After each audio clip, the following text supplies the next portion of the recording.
Les mauvaises pratiques d'irrigation. Manger, c'est magnifique. Et encore mieux que ça, c'est manger à sa faim. Et pour faire manger beaucoup de gens, on n'a rien de mieux sur Terre que l'agriculture. Et pour faire pousser des plantes, on a besoin d'eau. Beaucoup d'eau.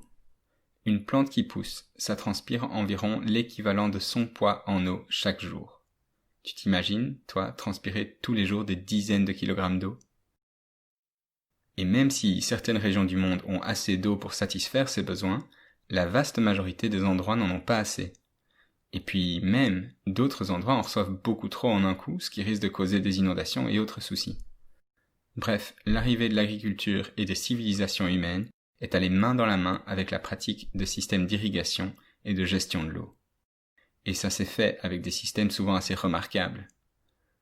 Aujourd'hui, environ 20% de la surface agricole mondiale est irriguée. Et ces cultures irriguées produisent 40% de la production agricole mondiale. Bref, c'est vraiment beaucoup. Mais depuis longtemps et encore aujourd'hui, les perturbations du cycle de l'eau qu'on peut provoquer avec des pratiques d'irrigation inappropriées peuvent avoir des effets graves et à long terme. On va les explorer maintenant. Imaginons qu'on puise l'eau d'une rivière. C'est a priori une quantité d'eau qui n'ira plus à sa destination d'origine.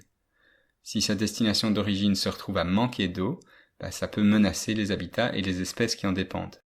Les exemples sont nombreux, mais beaucoup d'habitats ont été détruits par le détournement de l'eau. Qu'on pense à l'Indus au Pakistan, au Nil en Égypte, ou du bassin de la mer d'Aral en Asie centrale, etc. Et puis, si on puise l'eau d'une nappe plutôt que d'une rivière, à un rythme plus rapide que ce qu'elle peut se remplir, on épuise progressivement une source d'eau à un endroit. C'est ce qui se passe en Uttar Pradesh en Inde, ou dans la province du Baloutchistan au Pakistan, ce qui est non seulement pas soutenable à long terme, mais peut aussi mener à des affaissements du sol, les rendant instables ou plus vulnérables aux inondations en cas de tempête par exemple. Des exemples du type se trouvent près de Houston aux États-Unis. Autre problème potentiel, c'est le faible rendement de l'irrigation. Beaucoup d'eau apportée n'est pas effectivement captée par les plantes, ce qui peut amener à une augmentation trop forte du niveau d'eau dans la région irriguée. Ça peut avoir plusieurs effets possibles.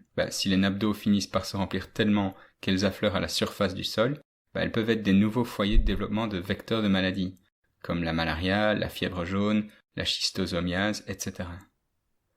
Si le sol se gorge d'eau, ça réduit aussi la quantité d'air qui peut s'y trouver, et potentiellement limitant la croissance et le développement des végétaux.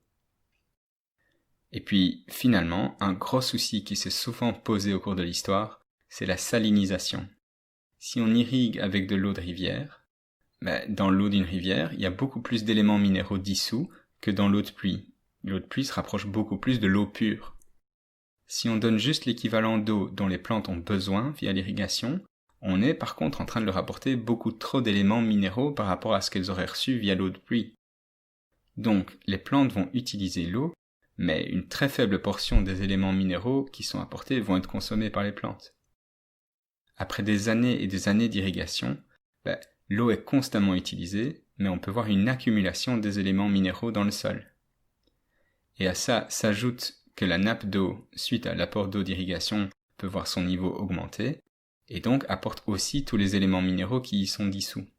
Bref, la concentration en sels minéraux solubles dans le sol peut devenir bien trop importante pour la survie des plantes, et ça peut rendre des terres stériles. La salinité des sols, c'est une menace importante à beaucoup d'endroits du monde utilisant l'irrigation. Les régions les plus touchées par ça sont l'Asie centrale et de l'Est. Alors concrètement, la salinisation via l'irrigation, ce n'est pas une fatalité, mais il faut apporter un excédent d'eau pour lessiver les sels vers les nappes d'eau, et drainer l'excédent d'eau avec des systèmes de digues et canaux. Donc en quelque sorte, la solution au problème d'irrigation, c'est d'irriguer encore plus pour rincer le sol en quelque sorte, et faire évacuer les eaux excédentaires, qui seront, elles, généralement à salinité beaucoup plus élevée du coup. Ok, très bien, mais là tu vois peut-être apparaître un autre problème de l'irrigation, c'est en aval, qu'est-ce qui se passe?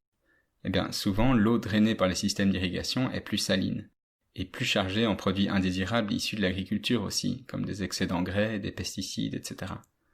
Ce qui peut rendre cette eau dangereuse pour l'utilisation par les communautés en aval. Ça peut même la rendre inutilisable, ou mener à l'eutrophisation des cours d'eau, des lacs ou des zones côtières. Donc, pour synthétiser tout ça, n'oublions pas que l'irrigation, c'est aujourd'hui un élément clé de la production agricole. Elle rend le développement humain possible dans beaucoup d'endroits sur Terre. Mais une irrigation mal gérée peut avoir des conséquences catastrophiques sur l'environnement et la santé humaine, à cause de l'assèchement que ça peut provoquer là où l'eau est puisée ou détournée, à cause de l'engorgement que ça peut générer aux endroits irrigués, des maladies dont ça peut permettre le développement, de la salinisation que ça peut causer à long terme, et des dégradations environnementales qui peuvent avoir lieu en aval des zones irriguées. Une irrigation durable, ça nécessite une bonne gestion de tous ces enjeux.